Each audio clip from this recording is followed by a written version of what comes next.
Hi guys, I hope you're well and welcome to episode 165 of the Layton Fitness Podcast. Now within this specific episode we'll be discussing how to transition from a fat loss phase into a muscle building phase. Now this is actually quite a difficult thing to do, and a lot of people typically go wrong with this. There's a couple of reasons why they go wrong. One, they diet too hard, i.e. they have their calories far too low, they're doing way too much cardio.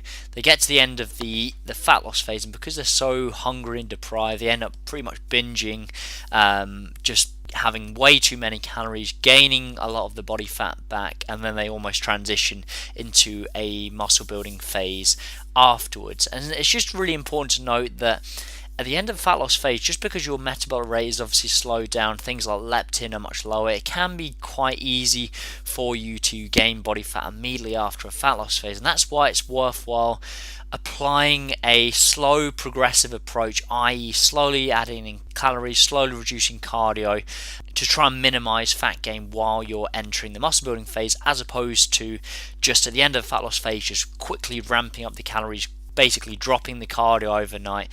If you do that, you're going to gain a lot of body fat very quickly.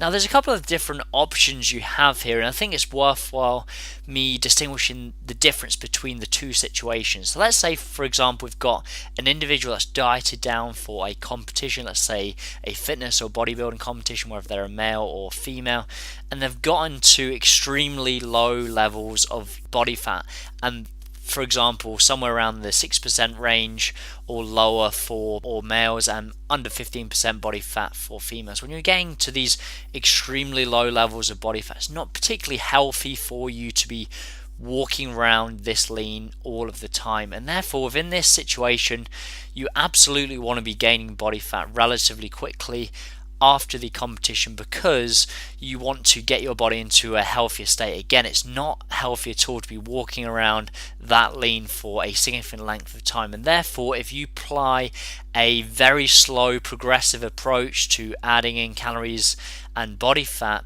again, you're just extending that period when you're in that unhealthy state. So for those individuals who are competing in competitions, it's worthwhile immediately after the competition bumping your calories by a decent amount just to gain some body fat relatively quickly, and then you can start re-entering the muscle building phase just to get your body into a healthier state.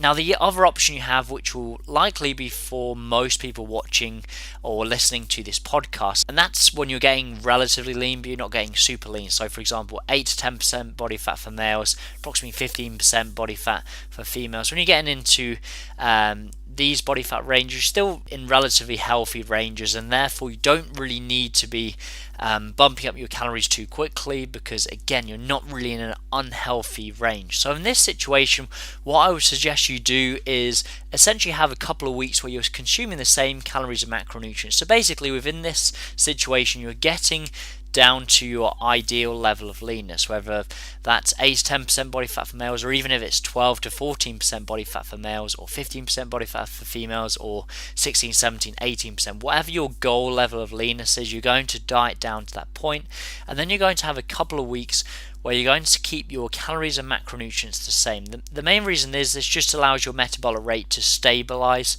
before we then start adding in more calories. So once you've had those first couple of weeks where you've had the same calories and macronutrients, you've kept cardio the same, then you're going to slowly adding calories and then slowly reduce cardio. So I'd suggest adding in approximately 5 to 10% more calories than what you're consuming now from either carbs or fats or a combination of both. It doesn't really matter, and then you're going to keep protein the same.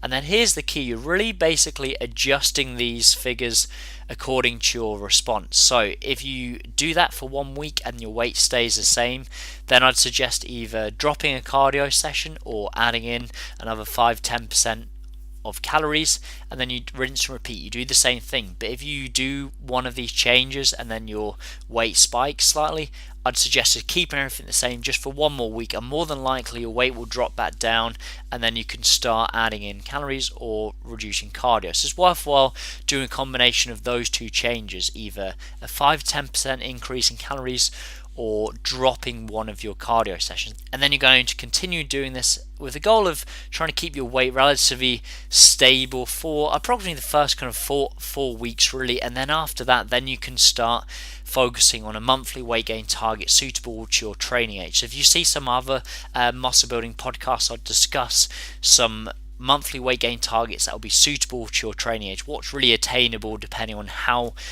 much weight training experience you have. But approximately for the first 4 weeks, you're trying to keep your weight relatively stable. Again, this may spike slightly, but as long as you're keeping it relatively same to the end of the fat loss phase, then that will be ideal. And then again, you can start focusing on that calorie surplus needed for muscle growth. So hopefully you found this useful. If you're still yet to subscribe to the podcast, please do so you don't miss an episode. And if you're still yet to download my free ebook, How Do You Set Up a Nutrition Plan, which will teach you how to set protein, carbs, fats, and calories suitable for either your fat loss or muscle building goals, then go to James Layton, LAYTON, You'll see a tab at the top of the page for free ebook, and you can download that immediately. I look forward to speaking to you next week. Take care.